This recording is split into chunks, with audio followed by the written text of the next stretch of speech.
While the report concludes that the vision for the patient record is clear, there's a need for greater clarity around the balance between the requirement to have the same systems in every area and local discretion and the ability to develop local bespoke systems.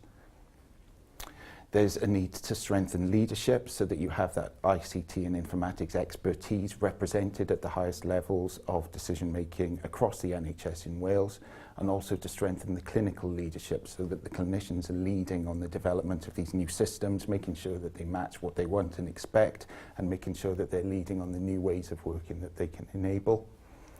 And there are also some tough decisions to be made now around funding and priorities.